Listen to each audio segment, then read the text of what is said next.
Bonjour à tous et bienvenue sur la chaîne de Hub Advisor. Aujourd'hui, on va parler d'un sujet qui fait beaucoup de bruit dans le monde de l'IT, l'acquisition de VMware par Broadcom. Une acquisition qui a déclenché une véritable saga judiciaire et chamboule les entreprises du secteur. Alors, qu'est-ce qui se passe exactement? On va tout vous expliquer. Partie 1, l'acquisition qui change tout. Tout a vraiment commencé fin 2023 quand Broadcom a décidé de revoir complètement le portefeuille de VMware. La conséquence, suppression de certains produits et surtout une explosion des prix. Imaginez, des clients historiques se retrouvent avec des factures qui augmentent de 70, 80, voire même 700% par rapport à ce qu'ils payaient avant. Partie 2, les clients s'organisent. Face à cette montée en flèche des prix et à la refonte du portefeuille de VMware, les entreprises clientes ne sont pas restées les bras croisés. En France, c'est au printemps que tout a commencé. Le SIGREF, un club réunissant les grandes entreprises et organisations publiques pour améliorer la maîtrise du numérique, a pris l'initiative de poursuivre Broadcom devant la Commission européenne. Pour l'instant, cette demande est toujours en attente de réponse, mais elle montre bien la volonté des entreprises françaises de résister à ces nouvelles conditions imposées. Un autre acteur majeur en France, Thales, a également décidé d'agir. Le groupe a porté plainte contre Broadcom devant le tribunal de commerce et a réussi à obtenir une victoire importante.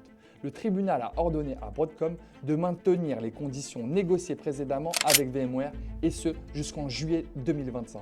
Cela donne un répit à Thales et à d'autres clients dans une situation similaire. Aux États-Unis, c'est le géant des telcos AT&T qui a pris la tête de la fronde. En août, l'entreprise a attaqué Broadcom, refusant catégoriquement l'augmentation des prix. Mais Broadcom n'a pas tardé à contre-attaquer avec une nouvelle plainte déposée en septembre. Le géant américain Broadcom accuse AT&T de jouer à un bras de fer juridique simplement pour gagner du temps et éventuellement se tourner vers des solutions concurrentes. Cette bataille judiciaire soulève alors une question essentielle. Partie 3, l'essor des alternatives. Alors que Broadcom commence à imposer sa vision de VMware, l'hégémonie de cette dernière dans le domaine de la virtualisation est sérieusement remise en question. En effet, plusieurs entreprises cherchent activement à remplacer VMware par des solutions concurrentes. Certaines d'entre elles choisissent des alternatives propriétaires offrant des fonctionnalités similaires comme Nutanix, Citrix ou Microsoft, des acteurs bien établis qui promettent des performances comparables à celles de VMware. Cependant, une autre tendance émerge. De nombreuses entreprises, lassées du modèle de dépendance imposé par des acteurs propriétaires et confrontées à des coûts souvent élevés, préfèrent éviter de retomber dans un schéma de vendor locking. Ces entreprises se tournent vers des solutions open source comme Proxmox VE ou XCP-NG qui offrent plus de flexibilité et de transparence.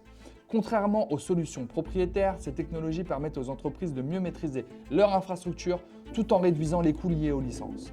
L'open source présente plusieurs avantages dans ce contexte. D'abord, il offre une plus grande indépendance technologique, ce qui permet aux entreprises de personnaliser et adapter leurs solutions à leurs besoins spécifiques sans être liées à un fournisseur unique. Ensuite, les coûts sont généralement bien inférieurs.